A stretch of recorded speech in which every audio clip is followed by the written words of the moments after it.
Bahkan kata Nabi SAW, seorang mukmin itu seperti lebah. Kalau dia makan, dia hanya makan yang baik saja. Lebah itu maunya yang manis dan diambil dari sari bunga. Walaupun ada lebah-lebah sekarang yang sudah mulai diberikan hal-hal selain daripada ini. Seperti misalnya ada orang-orang yang curang kadang-kadang. Saya dapat informasi dari salah satu kerabat kami yang kebetulan juga memang dagang madu ini. Jadi karung ditaruh gula, kemudian dibasahin dengan air sehingga lebahnya ke situ. Ini berbahaya madunya nanti, karena manisnya itu hasilnya pun dari gula, dan ini berbahaya bagi orang yang penyakit gula. Padahal sebenarnya madu dalam sabda Nabi SAW, kesembuhan ada di 3 hal. Ya, diminum madu, kemudian sayapan pisau bekam, dan juga kai. Sudah pernah saya jelaskan, kai menggunakan besi panas. Tapi akhirnya berubah, gitu kan? Berubah karena dia salah. Dia memberikan makanan lebahnya bukan seperti yang alami. Padahal umumnya lebah, kalau yang normal di hutan, di gurun pasir, itu semuanya dia kalau makan hanya yang bagus saja. Dan dalam kelompok lebah itu ada yang bertugas, mereka bekerja tim yang sangat bagus. Ada yang bertugas khusus dia untuk mencari di mana sari-sari bunga yang ada. Dan kalau dia sudah dapat, dia akan pulang ke teman-temannya. Dia tidak ambil dulu, dia pulang ke teman-temannya. Lalu dia memberikan isyarat kalau di sini arahnya, di sini arahnya. Barulah semua lebah-lebah pada datang ke sana, baru mereka rame-rame memakan. Dan tidak ada lebah satu sama yang lain yang mengambil jatah yang lainnya.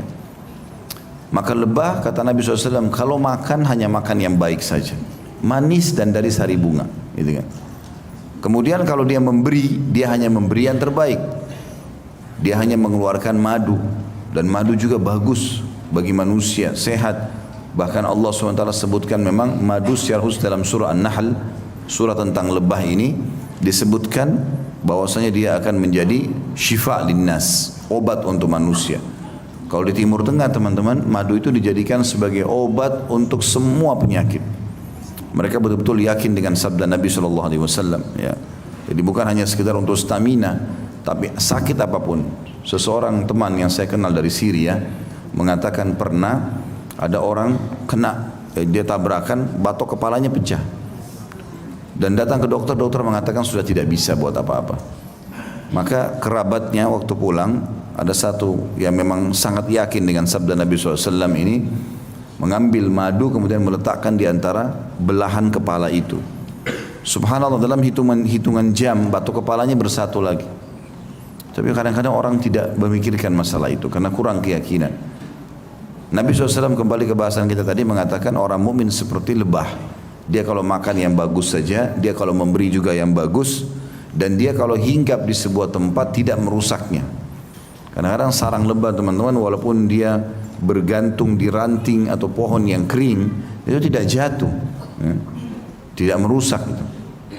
Walaupun dia bergantung ya di atas tebing, tidak jatuh. Padahal sebenarnya bisa jatuh karena beratnya, banyak madunya gitu kan. Tapi subhanallah, kuasa Allah, Allah kasih begitu. Jadi tidak mengganggu yang lainnya. Dan penutupan kata Nabi SAW, kalau dia diganggu, sengatannya mematikan. Itu ciri seorang muslim. Selalu memberi yang terbaik, ya. Selalu juga kalau punya pendapatan hanya yang terbaik, tidak mengganggu orang lain.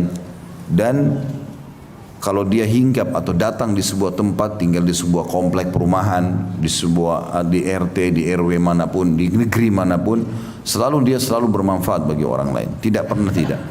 Tapi kalau diganggu dari sisi agamanya, maka sengatannya mematikan. Mereka siap mati membela agamanya. Itu ciri orang mukmin.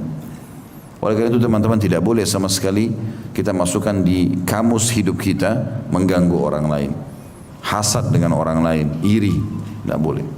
Apa yang Allah berikan kepada kita, kita syukuri dan kita nikmati itu.